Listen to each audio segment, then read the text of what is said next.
প্রায় দেড় যুগ ধরে ক্রিকেট খেলা সাকিব খেলার বাইরের একাধিক ইস্যু নিয়ে তৈরি করেছেন বিতর্ক, হয়েছেন নিষিদ্ধ। কিন্তু মাঠের খেলায় সাকিব বরাবরই ছিলেন উজ্জ্বল। তবে সম্প্রতি ইংল্যান্ডের কাউন্টি খেলতে গিয়ে আম্পায়াররা তার বোলিংয়ের ত্রুটি ধরলে ক্যারিয়ারের শেষ ভাগে এসে নতুন করে পরীক্ষা দিতে হয় তাকে। যেই পরীক্ষায় ফল আসেনি সাকিবের পক্ষে, নিষিদ্ধ হয়েছেন ইংল্যান্ডের ক্রিকেট থেকে। তাই তো প্রশ্ন উঠছে, তবে কি ক্রিকেটীয় ক্যারিয়ারটাই শেষ সাকিব আল হাসানের?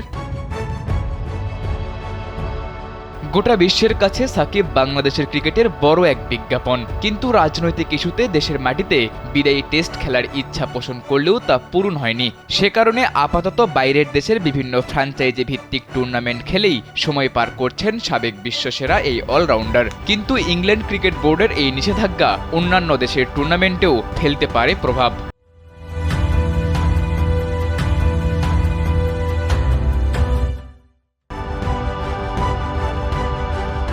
ইংল্যান্ডের বার্মিংহামের লাভবরো ইউনিভার্সিটির মেডিকেল বিভাগ সাকিবের 24টি ডেলিভারি বিশ্লেষণ করে বোলিং অ্যাকশনে ত্রুটি পেয়েছে। জানা গেছে নির্ধারিত 15 ডিগ্রির চেয়ে বেশি বেঁকে যাচ্ছিল সাকিবের হাত।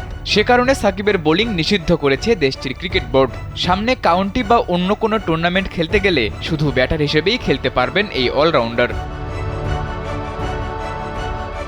আইসিসির কোনো সিরিজ বা টুর্নামেন্টে সাকিবের বোলিং করতে আপাতত কোনো বাধা নেই। কিন্তু সাকিবের বোলিং এখন যে কোনো টুর্নামেন্টেই আম্পায়ারদের তীক্ষ্ণ নজরে থাকবে, তা আর বলার অপেক্ষা রাখে না। অন্য যে দেশের আম্পায়াররা সাকিবের বোলিং অ্যাকশন নিয়ে প্রশ্ন তুলবেন, সেই দেশেই সাকিবকে দিতে হবে বোলিং অ্যাকশন পরীক্ষা। তবে সবচেয়ে বড় শঙ্কার বিষয় হলো আন্তর্জাতিক ক্রিকেট নিয়ে। বর্তমান সময়ে সাকিব দেশের হয়ে না খেললেও জোর সম্ভাবনা আছে চ্যাম্পিয়ন্স ট্রফিতে খেলার, যেখানে সাকিবের বোলিং নিয়ে আইসিসির বিশেষজ্ঞরা তুলতেই পারেন প্রশ্ন। আর এমন কিছু হলেই দেশের ক্রিকেট থেকে হারিয়ে যেতে হবে বোলার সাকিবকে। দেশের ক্রিকেটের জন্য এটা বড় এক অশনি সংকেতই বলা চলে। সাদাতুর রাফি, কালবেলা।